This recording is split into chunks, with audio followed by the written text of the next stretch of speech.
साल 2023, तारीख 6 फरवरी, देश तुर्की। बहुत बड़ा भूकंप आया था। इस भूकंप ने भयंकर तबाही मचाई थी। 55,000 लोगों की मौत इसकी वजह से हो गई थी और लाखों लोग घायल हुए थे। तब इस संकट काल में सबसे पहली मदद तुर्की को भारत से भेजी गई थी। भारत ने तुर्की की मदद के लिए ऑपरेशन दोस्त शुरू किया था, जिसके तहत तुर्की को मेडिकल सहायता भेजी गई और लाखों लोगों की जान बचाई गई। तुर्की में भारत का ऑपरेशन 10 दिन तक चला था। ठीक 2 साल बाद संकट भारत पर था।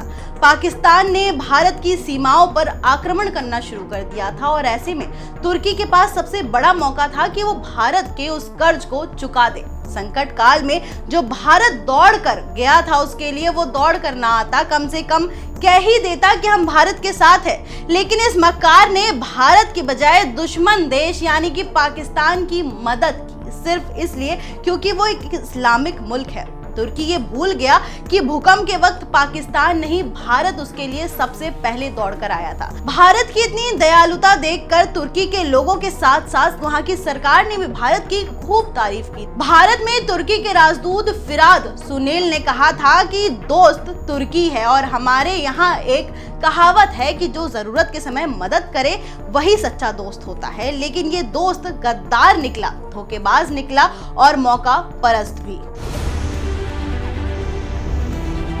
We don't have any hospital, any medicine. Thank you for this thing. Your Indian group has just arrived and helped us really much. God bless you, Indian Thank you very people. much. Thank you very much, all the Indians. Bharat से मदद लेकर ये भारत के पीठ में ही खंजर घोंपने चला था, लेकिन भारत ने इसकी अकड़ को सीमा पर ही ठिकाने लगा दिया। दरअसल पाकिस्तान ने जिन ड्रोन से भारत पर अटैक किया था वो तुर्की में बने हुए कामिकाज़े ड्रोन थे। इस गद्दार ने युद्ध शुरू होने की आड़ से पहले ही इन ड्रोन्स की बड़ी खेप जहाज से पाकिस्तान को पहुंचाई थी। ये ड्रोन घातक हथियारों से लैस है। ड्रोन में लगे मशीन गन, मिनी मिसाइल या 81 mm मोटर राउंड लगाए जा सकते थे, लेकिन तुर्की के इस ड्रोन की भारतीय एयर डिफेंस ने हवा में ही हवा निकाल दी। ड्रोन के मलबे की फोरेंसिक जांच की जा रही है। प्रारंभिक रिपोर्ट्स से पता चलता है कि वे तुर्की के असीस गार्ड सोंगर ड्रोन्स हैं। पाकिस्तान के साथ ही इंटरनेशनल मार्केट में अब इसकी नाक कट चुकी है। तुर्की के इन ड्रोन्स को खिलौनों की तरह भारतीय जवानों ने हवा में ही मार गिराया, लेकिन जैसे ही युद्ध विराम हुआ, सीज फायर का ऐलान हुआ, भारत के इस गद्दार के खिलाफ आक्रोश शुरू हो गया। भारतीय लोगों ने तुर्की के बॉयकॉट की मुहिम शुरू कर दी। मालदीव की तरह ही तुर्की को सबक सिखाने की मांग हो रही है और लोग सोशल मीडिया पर इस देश को बॉयकॉट करने के लिए लोगों को जागरूक कर रहे हैं। भारतीयों ने तुर्की के पर्यटन स्थलों पर ना जाने की बात कही है, तो वहीं तुर्की के प्रोडक्ट्स भी ना खरीदने की अपील लोग ट्विटर और एक्स पर कर रहे हैं। ये तो बात हुई बॉयकॉट की, लेकिन मुंबई में तो लोग इस देश की कंपनियों के खिलाफ ही सड़कों पर उतर आए हैं। इन्हें देश छोड़कर भगाने की मांग कर रहे हैं और कहने लगे हैं कि इस तुर्की को जो सन की शासक है और ये जो गद्दार मक्कारी जिसने की है और भारत के साथ, उसको सबक ऐसे ही सिखाया जाएगा। लेकिन अब जान लेते हैं कि तुर्की और अजरबैजान को बॉयकॉट करने पर उनके अकल ठिकाने कैसे आएंगे और उन्हें कितना ज्यादा नुकसान होगा। दरअसल तुर्की और अजरबैजान जैसे देशों की इकोनॉमी में टूरिज्म का बहुत बड़ा रोल होता है। इन देशों की कुल जीडीपी का 10% हिस्सा टूरिज्म से ही आता है। अजरबैजान की अगर हम बात करें तो 70% टूरिस्ट भारत से ही आते हैं। 2022 में 60,731 लोग पहुंचे थे। वहीं अगर हम 2023 की बात करें तो 1,17,302 लोग पहुंचे थे। 2024 की अगर हम बात करें तो 2,43,590 लोग लगभग वहां पे पहुंचे थे अजरबैजान में। वहीं तुर्की में भारतीय पर्यटकों की आमद की अगर हम बात करें तो 2022 में 2,30,000 लोग पहुंचे थे। वहीं 2023 में लगभग 2,74,000 लोग पहुंचे थे। वहीं 2024 में 3,30,000 लोग तुर्की पहुंचे थे। अब भारत के लोग तुर्की को बॉयकॉट करना शुरू कर दिए हैं। देश भर के अलग अलग हिस्सों से लोगों ने इन देशों में जाने का अपना प्लान कैंसिल कर दिया है। ऑल इंडिया टूरिस्ट फेडरेशन के मुताबिक चंद दिनों में सिर्फ पूर्वांचल से 15,000 से ज्यादा पर्यटकों ने अपना प्लान और टिकट कैंसिल कर दिया है। पिछले साल 37,500 लोगों ने इन दोनों देशों की यात्रा की थी। अभी तो 3 दिन या 4 दिन का ही आंकड़ा है। उम्मीद की जा रही है ये संख्या 25 से 30,000 के बीच जा सकती है। ट्रैवल कंपनी भी इसमें लोगों की साथ दे रहे हैं। ट्रैवल कंपनी और एयर इंडिया सहित कई एयरलाइंस कंपनी लोगों से कोई कैंसिलेशन चार्ज तक नहीं ले रही है।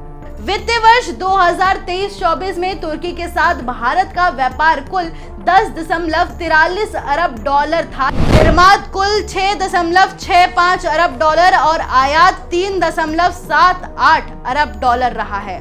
लेकिन यहाँ सबसे बड़ा सवाल ये खड़ा होता है कि आखिर तुर्की की भारत से क्या दुश्मनी है, जो कि भारत के दुश्मन देश यानी कि पाकिस्तान के साथ खड़ा हो गया। हालांकि इतिहास बहुत पुराना है, वहां से हिंदुस्तान की दुश्मनी की अगर हम बात करें तो कई साल पुरानी है, लेकिन मौजूदा दौर में कैसे भारत का वो दुश्मन बन गया और कैसे उसने पाकिस्तान का साथ देकर एक नया इतिहास रच दिया और नए समीकरण पूरे विश्व में बना दिए। दरअसल ये बात शुरू होती है साल 2016 से लेकर 2017 के बीच में, जब तुर्की में एक विद्रोह हुआ था। तुर्की में इसके लिए अमेरिका स्थित तुर्की के धार्मिक नेता फैतुल्लाह गुलान ने एक संगठन बनाया था और इस विद्रोह का उसी को जिम्मेदार भी ठहराया गया था। तुर्की ने जब आरोप लगाया कि भारत के अलावा अमेरिका की खुफिया एजेंसी CIA इसका इस्तेमाल करके तुर्की में तख्ता पलट करना चाहती है। गुलान मूवमेंट भारत में भी खूब चला था।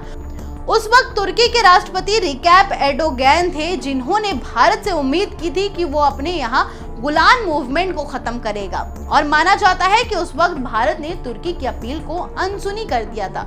उसके बाद से ही तुर्की के राष्ट्रपति नाराज हो गए थे और उन्होंने कश्मीर का मुद्दा उठाना शुरू कर दिया था। हालांकि दुश्मनी की जड़ अतीत से कहीं ज्यादा जुड़ी हुई है, क्योंकि तमाम तुर्की के आए हुए लोग भारत में पहले हमला कर चुके थे और लूटपाट तक की थी। लेकिन हाल ही में पहलगाम हमले के बाद भारत ने पाकिस्तान के साथ जब ये युद्ध शुरू किया, तब कश्मीर यानी कि POK में ऑपरेशन सिंदूर चलाया। तब तुर्की के राष्ट्रपति, जिनके साथ भारत के संबंध पहले से ही खराब हो चुके थे, उन्होंने पाकिस्तान का साथ अपना सुर मिला लिया। तुर्की के साथ जो दुश्मनी की कहानी है वो अलग ही है। दरअसल भारत और तुर्की के बीच राजनीतिक संबंधों की शुरुआत 1948 में ही हुई थी, मगर तब अमेरिका और रूस शीत युद्ध में उलझे हुए थे। तुर्की अमेरिका के समर्थन में उतरा था, वहीं भारत रूस की गहरी दोस्ती थी, लेकिन भारत ने किसी का भी साथ नहीं दिया। इसके बाद से तुर्की पाकिस्तान के करीब आता गया, क्योंकि पाकिस्तान भी अमेरिका का परंपरागत दोस्त बनता गया था। दरअसल भारत से रिश्ते ना बनते देख तुर्की के राष्ट्रपति ने अपना ध्यान अब मुस्लिम देशों के साथ और मुस्लिम देशों का नेता बनने में लगा चुके थे। यही वजह है कि वो कभी कतर की घेराबंदी पर सऊदी अरब को धमकाते हैं, तो कभी गाजा पट्टी की घेराबंदी के दौरान वहां के फिलिस्तीनी लोगों की मदद के लिए जहाज की सहायता भेज देता है। कभी वो हागिया सोफिया को मस्जिद बनाकर अपने आप को इस्लामी ताकत बताने की कोशिश करता है। कभी मुसलमानों के मानवाधिकारों के कथित दमन वाले मुद्दे की जोर शोर से उठाना शुरू कर देता है। अगर आपको हागिया सोफिया के बारे में जानना है और आप चाहते हैं कि हम इस पर भी एक वीडियो बनाएं, तो हमें कमेंट करके जरूर बताएं। हम आप तक जानकारी पहुंचाने की कोशिश जरूर करेंगे। फिलहाल खबर पर वापस आते हैं। अब बताते हैं कि अब दोनों देशों की बात करें तो यानी कि भारत और तुर्की के बीच तो विवाद की एक बड़ी वजह व्यापार का भी जो है असंतुलन बताया जाता है। वो भी यानी कि भारत तुर्कियों को ज्यादा सामान भेजता है और लेकिन वहां की चीजों को कम खरीदता है, जबकि खुद तुर्की से कम वस्तुएं मंगवाने के पीछे कई वजह है, क्योंकि हमें तमाम सामान उनके पड़ोसी देशों से आसानी से मिल जाता है। तुर्की चाहता है कि वो उसे दुरुस्त किया जाए, मतलब जो ये ट्रेड का चल रहा है उसे दुरुस्त किया जाए। जितना सामान भारत तुर्की से लेता है उतना ही सामान तुर्की का भी भारत आए। तुर्की चाहता है कि वो इसे दुरुस्त किया जाए, यानी कि जो ट्रेड का आपस में चल रहा है भारत और तुर्की का, उसे ठीक किया जाए, यानी कि जितना सामान तुर्की भारत से लेता है उतना ही सामान भारत भी तुर्की से ले।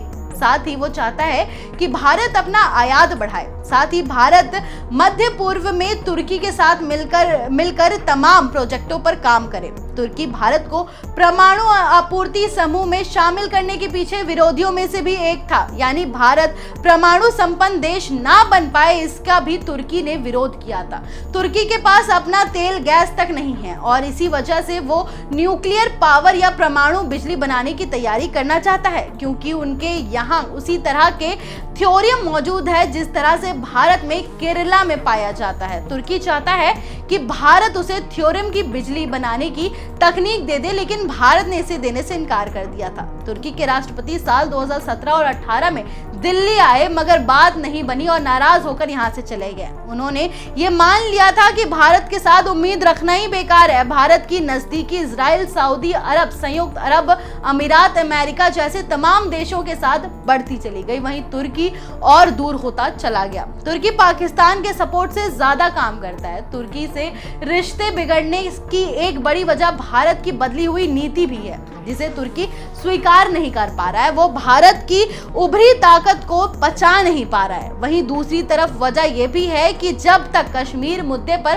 पाकिस्तान का सपोर्ट वो करता रहा था, और इस बार तो उसने हद ही कर दी। जब ऑपरेशन सिंदूर चला तो उसने पाकिस्तान की खुलकर मदद की और नाम तक ले लिया। तो भारतीयों का गुस्सा जो है अब वो फूटना लाजमी है, क्योंकि संकट के काल में भारत तुर्की के लिए दौड़ा गया था, लेकिन उस तुर्की ने भारत की मदद करने की बजाय, ऐसे मौके पर चुप रहने की बजाय भारत की शत्रु की मदद की। जाहिर तौर पर जो भारत के शत्रु को मदद करेगा वो भारत का भी शत्रु है।